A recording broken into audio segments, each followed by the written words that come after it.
Fala Fogão, 13 de dezembro e está começando a segunda edição do Radar Alvinegro. Se na primeira edição eu falei aqui a respeito dos destinos traçados de Benevenuto e Gabriel Conceição, atacante do nosso Sub-20, nessa segunda edição eu vou falar com você a respeito da SAF do Botafogo, que foi elogiada por especialistas, o Montenegro, que deu uma declaração para a Rádio Tupi, que de certa forma coloca o Durcésio numa saia justa, e também o Elkson, que oficialmente rescindiu seu contrato com o Guangzhou, lá da China, e vai chegar nos próximos dias no Brasil. Tudo isso eu vou comentar em detalhes para vocês, só que claro, depois da vinheta.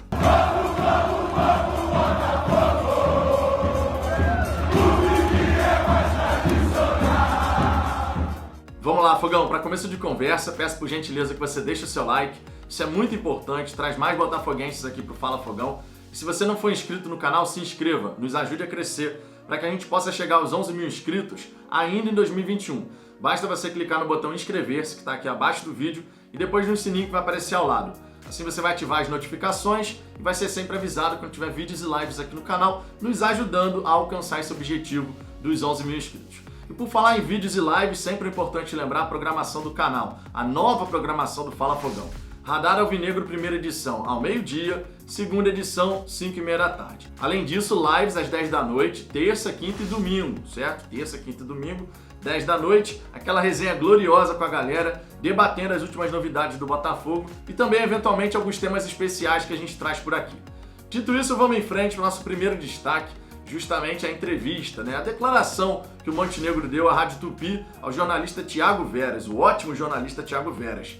O Montenegro, de certa maneira, com o que ele falou, tá, já para adiantar, ele colocou o Durcésio numa saia justa, porque o Montenegro decidiu falar que até o fim do ano o Durcésio vai apresentar 3 novidades muito interessantes e boas para a torcida do Botafogo. Coloca uma pressão desnecessária para cima do Durcésio Melo, porque se não acontecer, vai ter muito torcedor, e nas redes sociais a gente sabe que isso acontece, vai ter muito torcedor naquela, pô, tá vendo? Montenegro falou que ia ter novidade e não teve nada, que não sei o quê, porque a diretoria é amadora, a diretoria é isso. Tô mentindo? Você sabe que vai acontecer.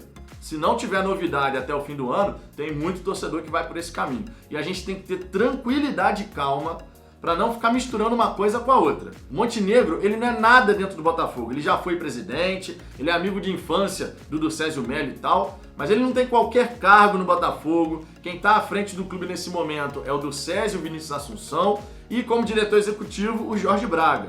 O Montenegro está ali como torcedor, só que aí, como ele já foi presidente, fica dando essas declarações aí.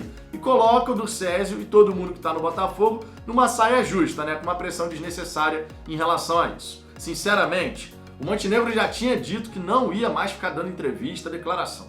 Mas é só ver o microfone que o cara não resiste, meu irmão. Vê o microfone, ele tem que falar alguma coisa. E se não tiver nada para falar, ele acaba falando que não deve, Verdade seja dita, a gente sabe como é que funciona. Então assim, a gente tem que separar uma coisa da outra. Esse é o ponto mais importante. Separar uma coisa da outra. O Botafogo está caminhando, a gente está vendo que está tendo evolução em algumas questões, mas a gente tem que separar uma coisa da outra. Não vamos entrar nessa de que porque o Montenegro falou que até o fim do ano vai ter 3 novidades, que o presidente Durcésio Melo vai falar, que não sei o quê, que vai acontecer algo assim. A gente tem que ter a tranquilidade, o discernimento de separar a figura do Montenegro, que hoje é um torcedor, como todos nós, do que é o Botafogo em relação a Jorge Braga, Durcésio, Vinícius Assunção, Lenin Franco, Eduardo Filho, enfim, todo mundo que está trabalhando efetivamente no Botafogo, certo? Esse é um ponto muito importante, porque a gente já sabe o que aconteceu em outros tempos, quando o Montenegro decidiu aparecer para começar a falar. Então a gente tem que ficar tranquilo nesse momento. Agora, um outro ponto que vale destacar aqui, Fogão, passada essa questão de Montenegro, é justamente o Elkson, A gente sabe que, segundo o Lance, o canal do TF, o Botafogo se aproximou do Elkson, o próprio empresário do atleta confirmou que houve essa aproximação, as negociações ainda estão em estágio bem inicial, mas o Elkson oficialmente está livre no mercado. Eu já tinha falado aqui que ele estava livre no mercado, porque de fato estava caminhando para isso, mas agora é oficial. Ele e o Guangzhou da China chegaram a um acordo para rescindir o contrato. Nos próximos dias ele é esperado aqui no Brasil, justamente porque vai passar o fim do ano com a família dele e tudo mais. E aí, com isso, pode facilitar as conversas entre o Botafogo, o staff do atleta e o próprio jogador, que obviamente já demonstrou várias vezes enorme carinho pelo Botafogo, e em 2017 ele já tinha dado uma entrevista falando que ele pretendia ficar mais uns 5, 6 anos fora do país e depois voltar para o Brasil. E aí agora a gente sabe que pode acontecer. Então muito bacana isso, o Elkson já está livre oficialmente no mercado e agora o caminho está aberto aí para o Botafogo. Porém, a gente tem que lembrar aqui, está aberto para o Botafogo, mas também para as outras equipes. E o Palmeiras está de olho no jogador, então a gente tem que agir para não ficar nessa, conversa, mas na hora de assinar o contrato ele vai assinar o contrato com uma outra equipe do futebol brasileiro. A gente sabe como é que funciona o futebol. Sempre lembrando que o Elkson na China, ele virou praticamente rei, cara. O Elkson teve uma carreira sensacional na China, fez dinheiro pra cacete, com muito mérito, porque obviamente entregava resultado, e de repente pro Botafogo, se a gente apresentar um projeto bacana pra ele, questão salarial não vai ser o grande X da questão. E na minha opinião não vai ser mesmo, tá? Porque o Elkson tá com a vida feita financeiramente, ele ganhou muito, mas muito dinheiro na China. É claro que ele vai ganhar um salário alto, fechando com a gente, mas não vai nem se comparar com o que ele ganhava lá na China, tá? Isso aí a gente pode ficar tranquilo, porque realmente o cara ganhava uma nota violenta por lá. Então no Botafogo é questão de projeto, é questão de apresentar um projeto bacana para o atleta, para ele poder sentir que vale a pena fechar com o Botafogo, e a torcida do Botafogo já abraçou essa ideia. Tanto é que o Instagram do Elkson, né, que tá recomeçando lá no Instagram, ele foi invadido pela torcida botafoguense. Já passou dos 5 mil seguidores e vai crescer. O número de mensagens lá, comentários em relação ao vem pro Botafogo e tal, não sei o que, começou. O movimento da torcida botafoguense em relação a isso começou. Agora, o último ponto que eu quero destacar aqui, Fogão, foram os elogios dos especialistas à SAF do Botafogo, especialmente a iniciativa do Glorioso de ceder 100% da SAF. Tá? Alguns especialistas comentaram a respeito disso. O próprio Pedro Mesquita, que é chefe de investimentos da XP, já tinha comentado sobre isso no seu Twitter, dizendo que a decisão da diretoria de ceder 100% era uma decisão muito acertada. E até por conta disso, inclusive, o Botafogo está sendo pioneiro, tá? Dá pra gente falar isso. Porque, por exemplo, no Cruzeiro, eles estão colocando lá que a SAF pode ser adquirida até 90%. Ou seja, o Cruzeiro, ele quer manter um percentual. E aí você pode falar, pô, mas não seria mais jogo manter pelo menos um pouquinho da SAF? É aquela história, gente. Quem coloca o dinheiro não quer dividir controle com os amadores. Né? O cara que é presidente, vice-presidente geral, vice-presidente de finanças. Os caras não querem dividir controle. Você, se tivesse muita grana, você ia querer dividir o controle com a galera que está no Botafogo, que anos e anos ficaram no Botafogo? Você não ia querer.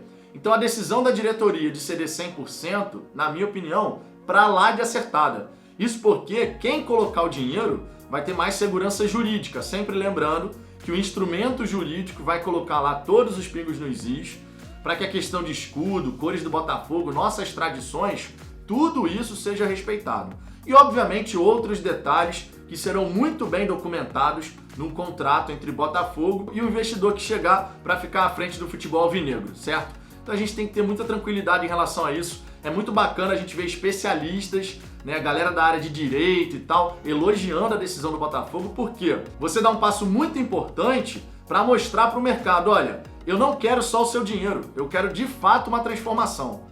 Porque a questão de eu quero o seu dinheiro, mas quero ter voz também na hora de decidir as coisas, cara, isso não vai dar certo. Sinceramente, o time que achar que isso vai dar certo, não vai. No mais, sinceramente, é você ter convicção daquilo que você está fazendo.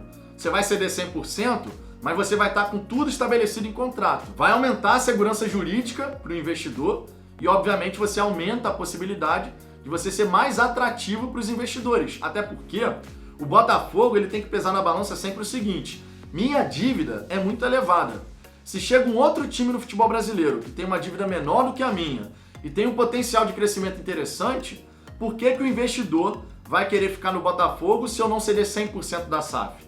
Porque de repente um outro time que não tem esse mesmo volume de dívidas que o Botafogo tem, ele pode chegar e falar, olha, eu não vou ceder 100% porque a minha situação financeira não é tão ruim assim, eu quero dar um salto de qualidade, mas a gente tem aqui já um processo bem organizado internamente. Você vai entrar para a gente poder ganhar junto. E aí o investidor pode falar, bom, beleza, nesse caso vale a pena. A dívida não é tão alta assim, não vou precisar fazer um aporte tão violento de dinheiro logo de saída, beleza, eu aceito. No caso do Botafogo, não. Com a dívida que a gente tem, se o Botafogo vira e fala, olha, eu vou ceder para você 51%, os outros 49% ficam comigo. O que você está fazendo com essa situação? O risco para o investidor, que vai colocar a grana, vai aumentar demais. Porque o cara vai falar, pô, eu coloco o dinheiro e eu vou dividir o controle contigo? Você que fez essa dívida aqui, realmente não dá para funcionar, né? Sinceramente. Então a decisão da diretoria do Botafogo foi muito acertada e os especialistas, a galera que é advogada e especialista em direito tributário, estão elogiando a atitude do Botafogo, o que claramente indica que a gente está seguindo um caminho bacana. Mas é isso, Fogão, são esses os destaques que eu queria fazer aqui nessa segunda edição. Se você ainda não conferiu a primeira edição do Radar Alvinegro, confira e lembre-se, meio-dia, 5h30 da tarde, certo? Diariamente o Radar Alvinegro com as últimas informações a respeito do Glorioso. E as lives, terça, quinta e domingo, às 10 da noite. Então nessa terça-feira, já chega aqui no canal às 10 da noite, porque tem aquela resenha gloriosa, certo? Um grande abraço e eu aguardo vocês no próximo vídeo.